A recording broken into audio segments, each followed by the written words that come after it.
Welcome back to Fade to Chat, the golden age of cinema. Today, we jump into one of the greatest screwball comedies ever created, a film that set the standard for comedic chaos, sharpened the careers of two Hollywood legends, and continues to shape romantic comedies even today. And I'm curious, Cindy, if you saw the connection to some of the current day's romantic comedies. Yeah, absolutely. I did. Sorry, I didn't know if that was a question or you just That was a question. Yeah, I mean, if you so, it made me want to go back and look at some of the contemporary ones for some of the matches with it.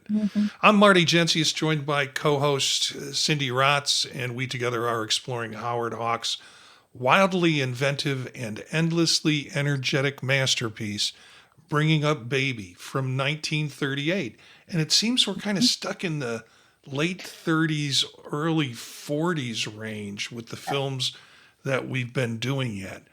And so, it's really a screwball comedy. It has, of course, Katharine Hepburn and Cary Grant. Cary Grant plays a kind of atypical buffoon in this film. You don't necessarily see him as a buffoon in other films. And Katharine Hepburn, I think, is at her peak with her kind of comedic piece. And of course, Howard Hawks and Cary Grant had been in other Howard Hawks films like His Girl Friday. And so the fast pace of Howard Hawks' dialogue is kind of his style, where people will sometimes even talk on top of each other. It's just very, very kind of high speed thing. So Bringing Up Baby. Yeah, for Bringing Up Baby from. Sorry. There you go. We're wrapped up in Howard Hawks. Yeah. Howard Hawks world. So, tell me, just first impressions for this film. Had you seen it before? Oh yes, yes. I love this film. I've seen it quite a few times. I love Cary Grant. This was a different role for him. He wasn't a suave, debonair, cool, collected guy, but he's more of a nerd. Very studious, very. He was a professor, obviously, but he's still Cary Grant. He can do all those, one-liners and the not the jokes, but the stunts. He can do all those stunts, the falling, and the tripping, and he makes it look so natural. And his rapport with Katharine Hepburn was just wonderful. I thought they were great together. And I agree with you. I loved her in this film.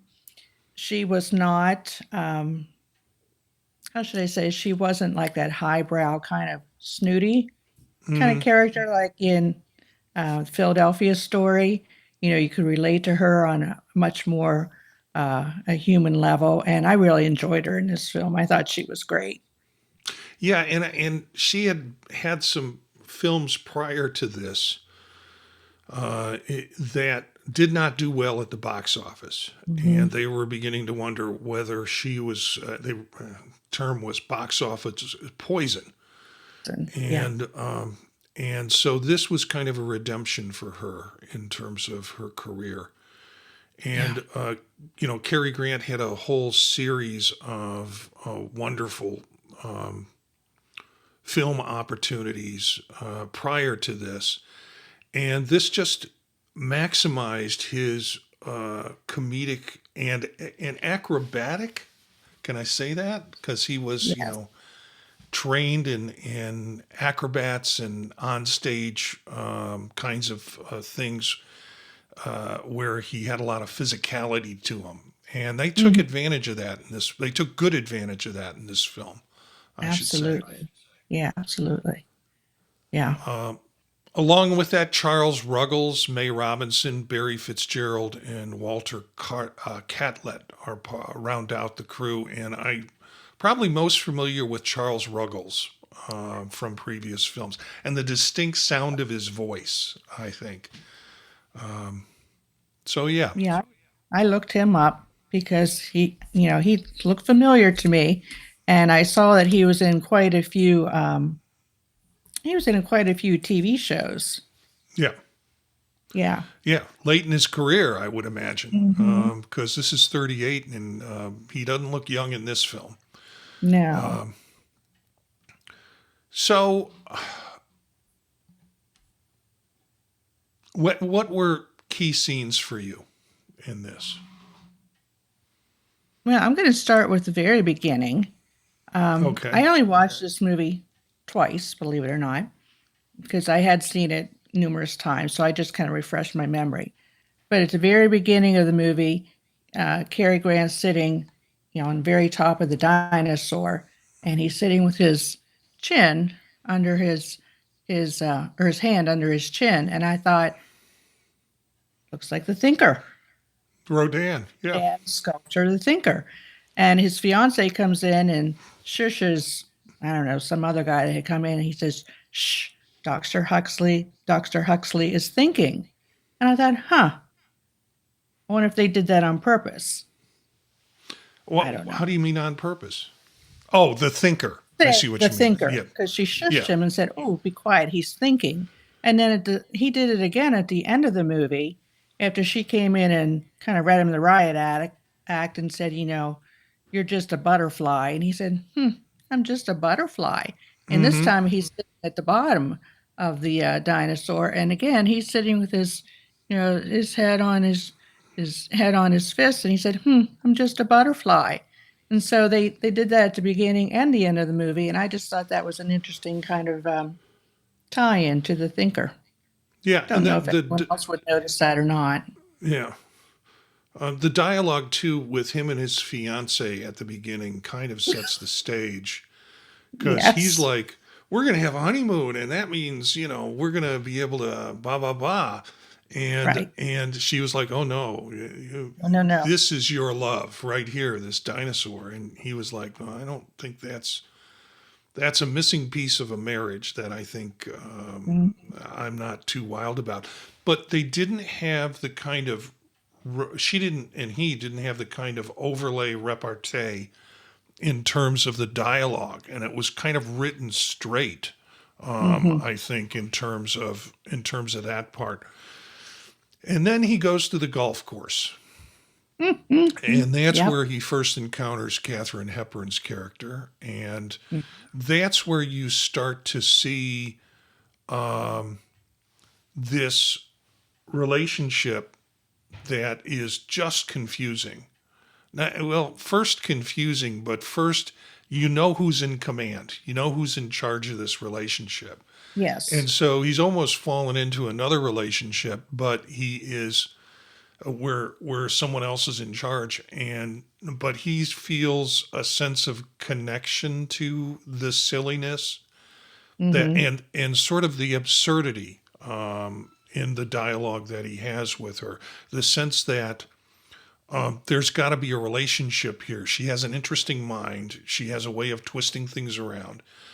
From the choosing the right golf ball, and in the end saying, "Well, you can turn it in at the clubhouse. They'll put it in my bag," when it was really his golf ball. And then the whole thing in the parking lot where she takes the wrong car. Yeah. The cars. The car scene was great. In fact, here I go again, but how did she get in his car and just take off with it? Just start it. She did that 3 times in the movie. Yeah, I don't know if people cars and just got in and drove. If people left their keys in the cars or the ignition situation was a little different back then. Just not familiar with that. But yeah, it was apparent. She just liked to get in whatever car she needed to get into to get out of whatever situation she was in. Yeah. So yeah, interesting relationship starting at that point. And next, we see them running into each other at the dining club, I guess. And he's there to meet the person who's going to donate money to his museum and a portion of his museum. And she's there. I'm not exactly sure why. Yeah, we never found that out. Yeah, she's just there at the bar with the bartender doing olive tricks. Yeah, trying to do olive tricks, and of course, an olive falls on the floor. He slips on the olive, with that again, that physicality that he has, Yeah. and that starts the connection once again. Yeah. And she accidentally rips the back of his jacket, and then just the way that was written and the process in which that was written, the dialogue is so fascinating at that point.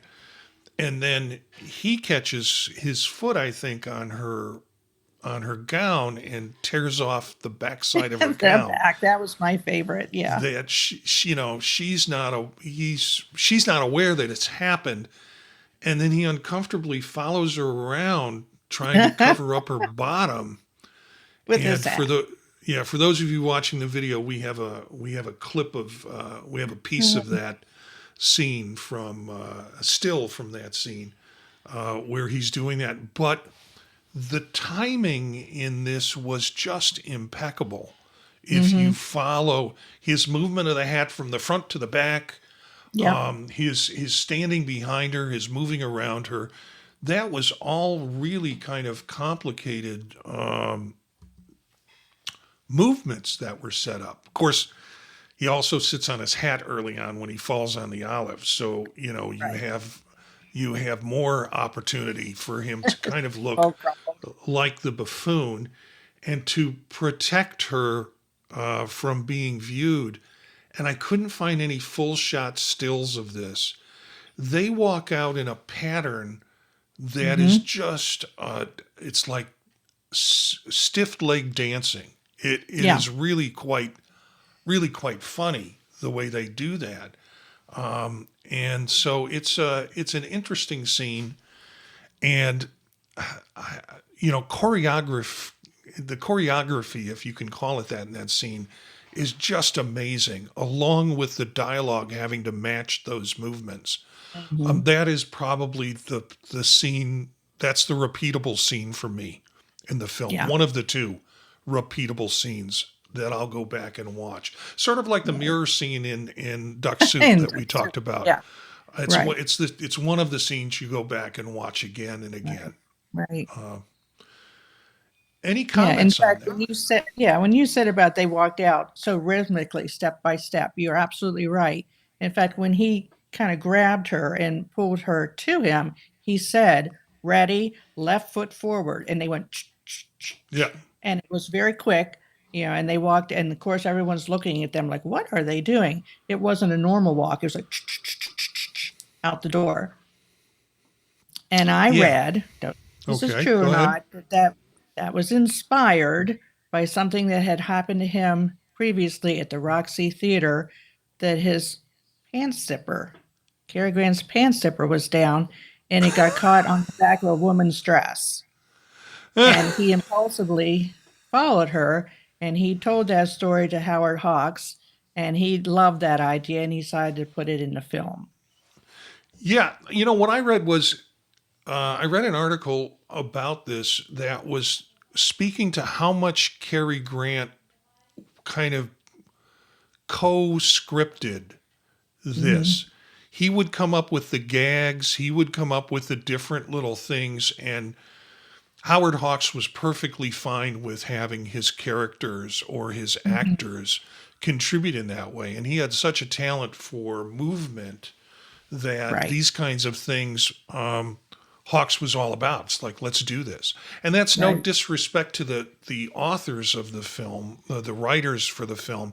They certainly created incredible dialogue for this. But Cary Grant was known, and not in a pushy way. This article wasn't like, he made him do this and he did that and he did this.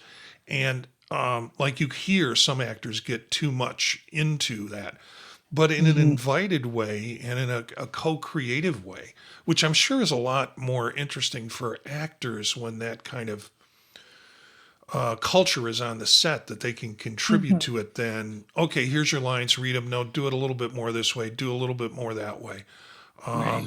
More like Hitchcockian in terms of how Hitchcock used characters and tied them to the script. And also like Billy Wilder. Billy Wilder was really tied to what was written and not going off track.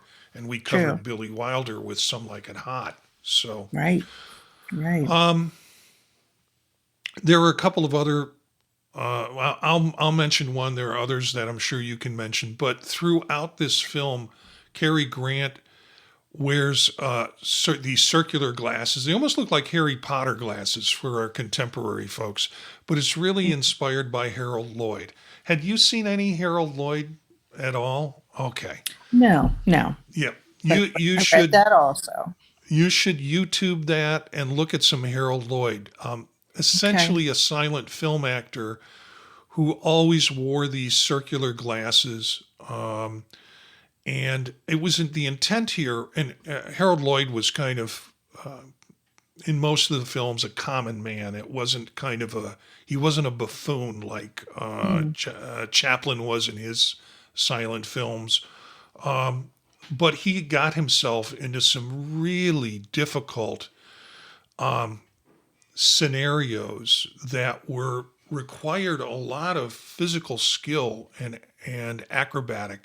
There's one film that he did that involves getting up the side of a building and hanging from a clock, and a lot of that was done in real.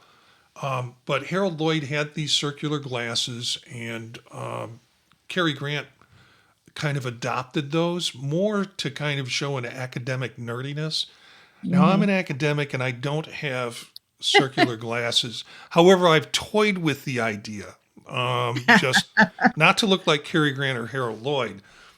It's more to look like John Lennon, but Oh, I haven't gotten those glasses yet. Maybe that will be a okay. Christmas present for me.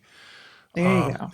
He really wanted to pay homage to Harold Lloyd and the physicality I'm sure he was familiar with. And he probably saw when he was younger and on the London stage doing kind of acrobatic stuff.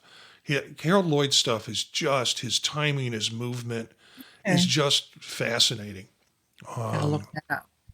Yeah, look at a few of his films. And for listeners or viewers of this, if you don't know Harold Lloyd, take a look at you. I'm sure you can find shorts and or portions of it on Mm. YouTube if you want to see that.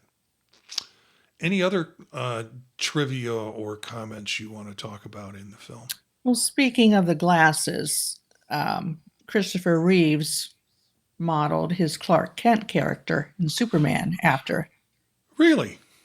Oh yeah, yeah, Yeah, after Cary Grant's performance in this movie. And if you look at Clark Kent and you look at Cary Grant in this movie, it's remarkably similar. yeah, yeah. You're Hmm. right. And then I tried to keep track of his glasses are on, his glasses are off. Katharine Hepburn kept saying, "Oh, you look so handsome without your glasses." And I'd go back and think, well, now his glasses are off. Why are his glasses off? And then they were back on, then they were off, and then they were on. And I couldn't find any rhyme or reason to that. But she just, she was so in love with him from the moment she saw him, but she really liked him without his glasses. Yeah, and then she sits on them, Yeah. And she breaks and them. that could be symbolic of Yeah. this is a new person, this is a new relationship we're going to have. Right. Um, Yeah. I'd like to talk a little bit about the animals. Oh, good. Yeah. Definitely. We had George, which was the dog, but we also had the the leopard, and it was one leopard, Nissa, who played both of the leopard characters. I guess if you're going to have a leopard wrangler on set, then you need to have just one. You just need to have one leopard to deal with. And so Nissa was the leopard, and part of the talk about the leopard that I thought was fascinating was Cary Grant never never got unafraid of the leopard, No. and that probably might have been method acting in the sense that he stayed away from the leopard, didn't form a relationship with it. It was leopards are unpredictable, Hmm. and that can cause fear. He was not a fan of the leopard. Katharine Hepburn was a little bit had a different relationship, and the leopard seemed to like, I guess, her perfume or Mm-hmm. the smell of her perfume. So yeah, challenges around having the animals on the set. And I don't have much about the dog, who was George. And, Skippy the dog was the name of the dog actor, if you want to call it that. The burying the bone scene with the dog, and it comes actually from a comic strip that that Howard Hawks saw and really wanted to use the comic strip or the idea, so he paid the strip artist money and purchased it to be able to use the concept within the film, because it added to the dilemma of the intercostal clavicle. And I neglected to look that up, but I should have, and maybe I will, to determine whether or not there is actually an intercostal clavicle. I didn't do that. Mm-mm. So any reactions to the animals? Oh, I love the animals, of course. I did quite a lot of background research on both of them. George, he was known as Asta in The Thin Man, so I'd probably have to go back and watch that. Oh, okay. I just watched The Thin Man yesterday. It was streaming on TCM. Okay. And did you see George? Oh yeah. Okay.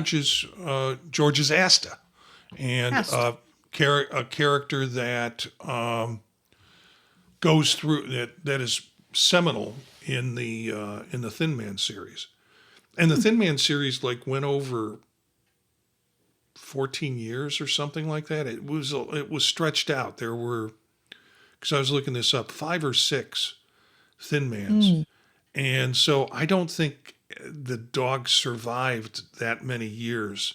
So there must have been replacement Astas in later years. Well, he was one of the most famous animal actors, and I think he was paid like $250 a week. He could run on cue. He could hit his marks. They said he had good facial expressions. He could look guilty. He could look confused. He could be excited. He's full of energy. He could hold that bone in his mouth for a long time. And he could drop it on cue. And they said one of the times he was running in circles, because he was so full of energy. He kept running in circles instead of leading David to the bone. And they kept that in because they just thought that was, part of the leading to his frustration with everything. Katharine Hepburn loved him too. And apparently she would play with him during their breaks. And as well as the Leopard. I looked up quite a bit about the Leopard. Olga Celeste was the trainer, and she supervised all the scenes with the Leopard. She just stayed right outside of the scene, so to speak. And you're right about the perfume. They sprayed Katharine Hepburn, her clothing, with perfume, and that's how they trained the Leopard to come toward her and wouldn't rub against her knee and so on. So she was attracted to the perfume. And there was apparently one time that they use weights in women's clothing, in the hemlock, and they were clinking and they were making noise. And that one time, the Leopard didn't like that, and she kind of lunged or came toward Katharine Hepburn, not to attack her, but she didn't like the noise of those metal pieces clinging together, and it startled her. But they said that Olga was nearby, and she said no, she wasn't trying to hurt her or anything. She was just startled by that noise. And the trainer, she loved the Leopard so much she even took her home with her. In fact, I saw a picture of her apartment where she's sitting with Nissa the Leopard, and she has leopard prints on her furniture and leopard rugs, and she just truly loved all these big animals, and her home reflected it. I don't know So if you've this is seen any pictures. the trainer that The brought the trainer. animal home, Uh-huh. not Katharine Yeah. Hepburn. Yeah, No, wow. the Okay. trainer. No, Olga Celeste brought the trainer or brought the leopard home with her. Yeah. Well, I did find the definition of the intercostal clavicle. Okay. It isn't a standard anatomical term, but refers to an area where the clavicle, the collarbone, which Mm, when you say clavicle, I knew what that meets the ribs, specifically the costoclavicle space.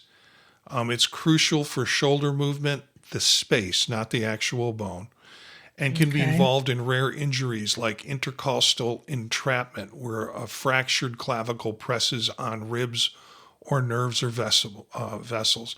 In popular Mm, culture, it's a famous goof from the movie Bringing Up Baby, a fictitious bone needed for the dinosaur skeleton. And okay. that bone becomes a character, I think, in the Yes. movie. It's sort of Yeah. maybe like Hitchcock's MacGuffin. It's the thing that everybody's chasing, but nobody really knows what it is. Right. So yeah, the intercostal clavicle. I want to go to another scene that again was improvised and on Cary Grant's part. It was an ad Okay. lib that stayed in, and it had Oh, all I sorts of double entendre meaning. yeah. The case where he's wearing the, I guess, woman's robe, and Yes. he meets the owner of the house, the aunt, at the Grant. door, and he says, she goes, "Why are you dressed like that?" And he goes, "Frankly, I Oh, don't know.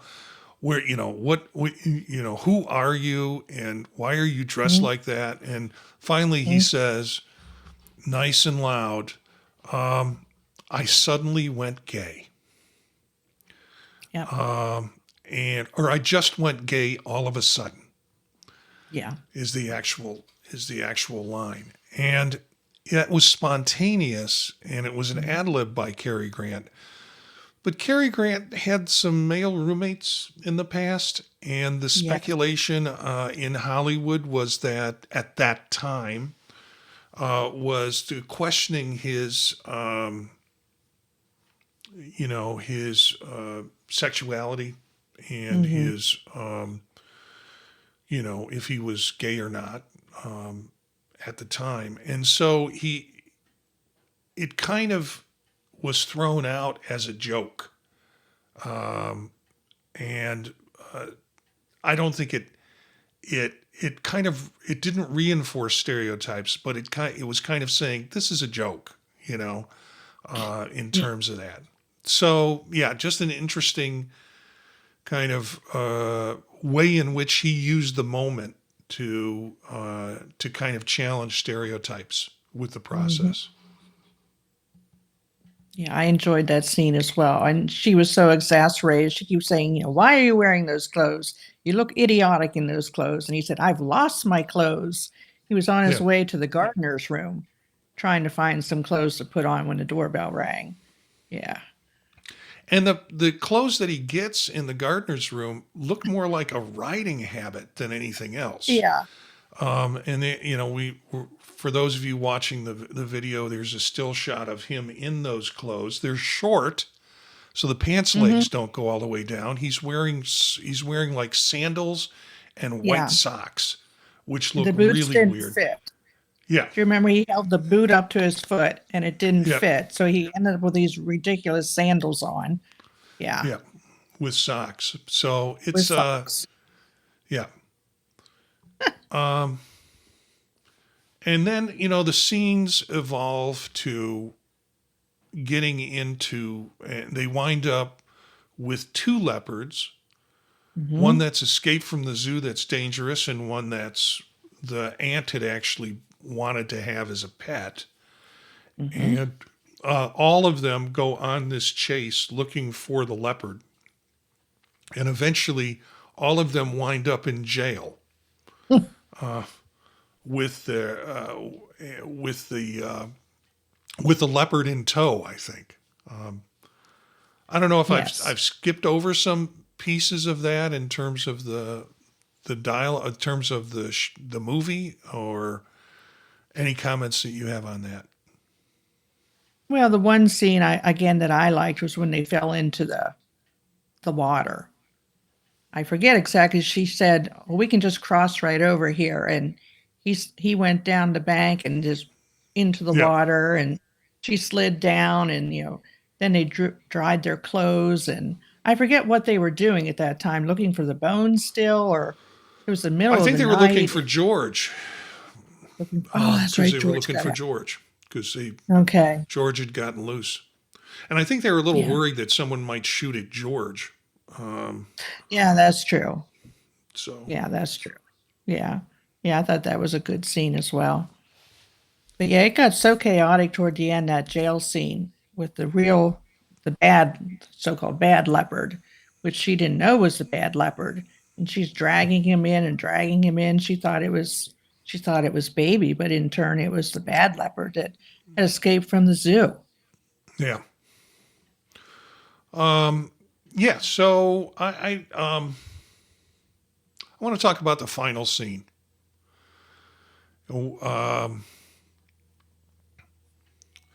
the idea that he apparently they get out of jail, they go their separate ways, but she shows up at the museum where he's Hmm. still working and putting in the intercostal clavicle, and getting it within. I love the line where she goes, "Well, earlier on in the film, well, if you lost it, why don't you just go back to the place where you found it, and find another one, Get another one, yeah. get another one."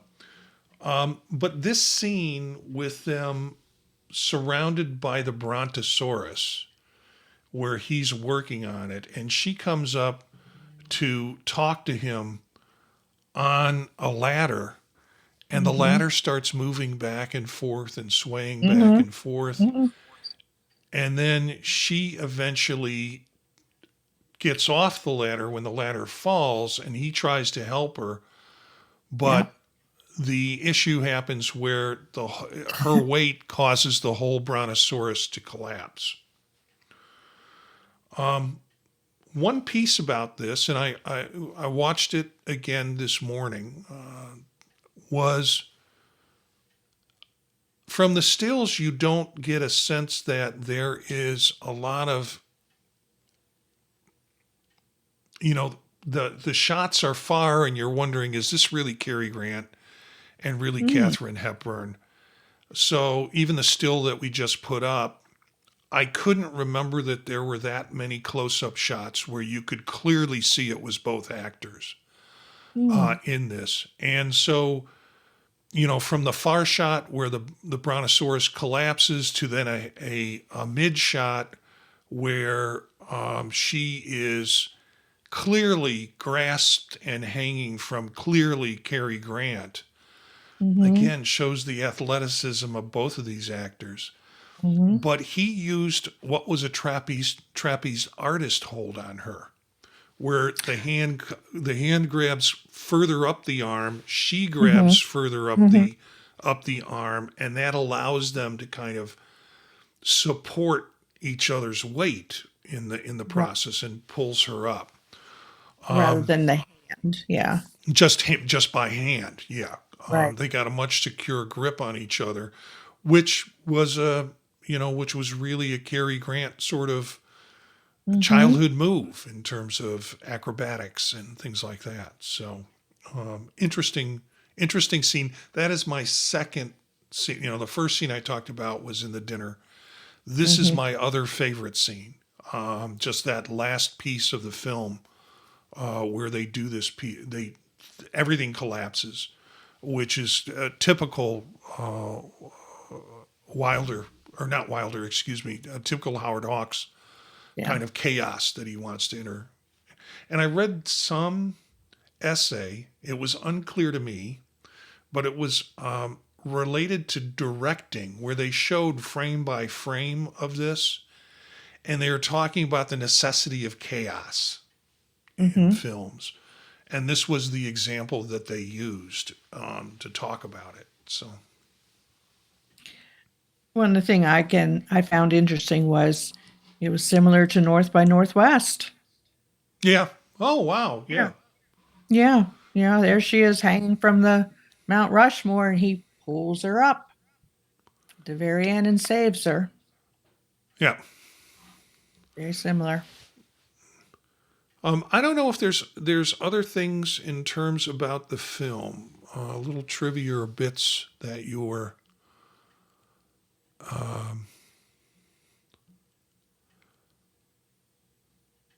This was it was purchased from a short story, and was for a very modest price in terms of scripts go or story ideas go, and then it was expanded with the whole idea of him being a archaeologist, I guess, working in a museum with dinosaur bones and such. So it made it much more complicated, much more elaborate, and allowed for a whole series of gags. I mean, without the missing dinosaur bone, George kind of becomes purposeless, and there's just a whole much that's put in to this film beyond the original storyline.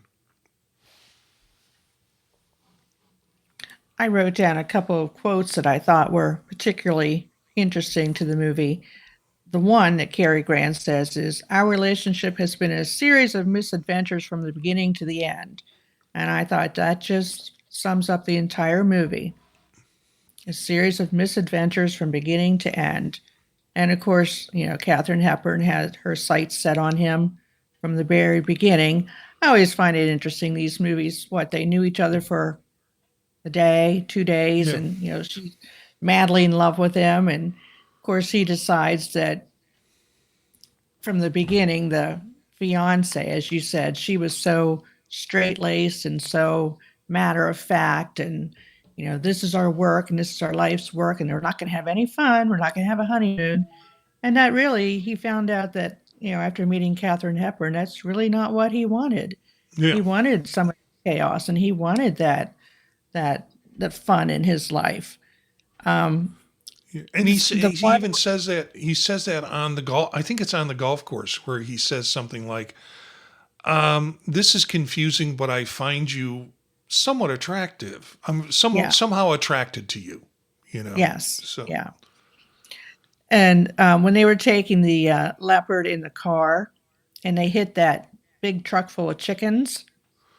Yeah. And all the feathers and everything flying all over the place. And then he went into the meat market and got 30 pounds of meat to feed the leopard. He comes out, and they're in the car on their way to Connecticut. And she says, we've got to stop and get some meat for baby. And he says, well, why? He's already had an assortment of ducks and chickens, not to mention a couple of swans. And she said, no, we've got to get him some meat. I thought that was a funny line. He already had an assortment of ducks and chickens. Yeah, and I noticed he walked into that store to get the meat, the butcher, and then walked out, and he still had feathers all over him. Feathers everywhere. Yeah, he was covered with feathers. Yeah. So I did a lot of looking at. I was interested in how they trained the leopard and all that, and how they got her to do what they wanted. They used different cues, and they didn't use a whip or anything that would hurt the leopard. They used a whistle. One whistle meant look towards the camera. 2 short whistles meant walk towards your mark, Mm-hmm. and a long whistle meant that the leopard would sit or stay. And they kept a private place offset for the leopard to rest, and they apparently had it covered so she wasn't distracted by all the lights. And they also took some of the crew away during the filming of the leopard because they didn't want as much noise and everything to distract her or upset her. So they filmed with just the necessary crew during the leopard scenes. And of course, they kept her on a regular feeding schedule. All those things just to keep her content. Yeah, and that had some impact on the ability to film. So they said that the time for filming was in part due to the unpredictability of the leopards. I wanted to ask you, have you seen What's Up, Doc? Long time ago, but yes. Okay. I go back to Barbara O'Neill. Streisand and Ryan O'Neal. Yes. I go back to that film probably once or twice a year. Oh, not twice a year, maybe once a year, or maybe once every 2 years. And this film, Bringing Up Baby, was referenced as really influencing Peter Bogdanovich's film. He wanted to make a screwball comedy like the ones that were in the 30s and 40s, and has the same sort of Howard Hawks fast-paced, high-energy structure to it, and same sort of character dynamics. And I go back and see that film. I'm not a big Barbra Streisand fan. Let's go there. But I think they pull the best. Bogdanovich pulls the best comedic talents out of both her and Ryan O'Neal, who really was not ever considered comedic. And then the whole structure and the storyline behind this film. Plus, there are lots of lines out of it that, as you think of favorite lines, there are a lot of favorite lines out of What's Up, Doc. I would love to cover that, but unfortunately, it's a 1972 film, and it's out of our range. But I will go back and watch it. Yeah, I will go back and watch it again sometime. At least I said once a year or every. When I need, sort of something comfortable and relaxing and funny, and I don't have to pay too much attention to it. Right. Kenneth Mars in there is just wild. Randy Quaid is in it, and Madeline Kahn. And I think one of her first opportunities, and I think this is where Brooks might have kind of picked her up as a comedic talent, because she is just over the top with this. Yeah. So, if for listeners who haven't seen it, What's Up, Doc, 1972 by Peter Bogdanovich, definitely stealing a lot of the energy from this film. And even Bogdanovich says he was greatly influenced by Bringing Up Baby. So, yeah, I'm with you. I'm not a big Barbra Streisand fan, but I like her with Ryan O'Neal in that film. Yeah. And anything else that she does, Star is Born. Now. Yeah, none of that I'm interested in. So any final things from your notes that you want to say about this film? Just take a quick look. We covered all that. No, I mean, I think we covered a lot of it. Yeah. It was. I like the movie. It was a good movie. It's one I could watch again and again. I don't get tired of it.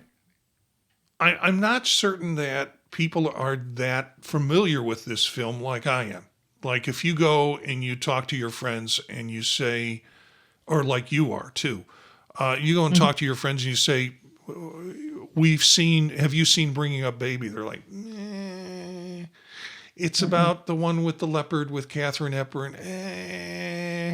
I don't think you'll find a large group of people that are that familiar with this film, but it's great. It's fun. Yeah, it's fun. Film. Yeah, I'm glad we did it instead of Philadelphia Story. Although I watched that as well. Yeah. Did not enjoy it as nearly as much as this one. Oh, yeah, you wouldn't. Yeah. I think we need to cover it sometime. I think it's worth the conversation. Yeah. Sometime. So let's talk about the next film we're going to do. And this is your selection. I immediately approved. we're going to the completely opposite end of the timeline that we work in. What's the movie? How to Murder Your Wife. Yes. 1965, kind of the top end of our timeline. Yeah. But it's a film. It's, again, aged in terms of how men view women. So there's a whole sort of kind of gender, binary kind of gender relationship, attitudes and roles in the film. It's funny. It is, the courtroom scene at the end is great and enjoyable for folks. And it's, I don't know. I saw it as a kid. I don't think it influenced my relationship with women. Good. That's good. Oh my God. But it was fun, and it was chaotic, and it was hectic, and it's Jack Lemmon, and I kind of pretty much like anything Jack Lemmon's in. Me too. So we're going to the far end of our timeline in Golden Cinema, and we're going to look at How to Murder Your Wife, written by George Axelrod, directed by Richard Quine, and including Jack Lemmon, Verna Lisi, and Terry Thomas playing Jack Lemmon's butler. And same person. Yes. Yeah. I forgot about him. You will all learn about the Gloppada machine if you have not read about the Gloppada or know what the Gloppada machine is. So next episode, we're doing How to Murder Your Wife. From 1965. This is always fun. I really enjoy doing this show because you bring so much to it in your research, and you pick out things, you find things. You're like the puzzle person, you're like finding the Where's Waldo in all these movies. Yeah. That makes it so much fun to do this with you. And so I'm glad we're moving along this way. That kind of wraps it, though, for Bringing Up Baby, 1938. And thanks for joining us on this episode of Fade to Chat, Golden Age Cinema. We'd love to hear your thoughts about Bringing Up Baby or any of the films that we cover. And you can subscribe to us on YouTube at youtube.com/@Fade to Chat. And that's our YouTube channel. You can also email us at thepodtalknetwork@gmail.com and maybe give us some suggestions of films that you would like to see from the golden age of cinema.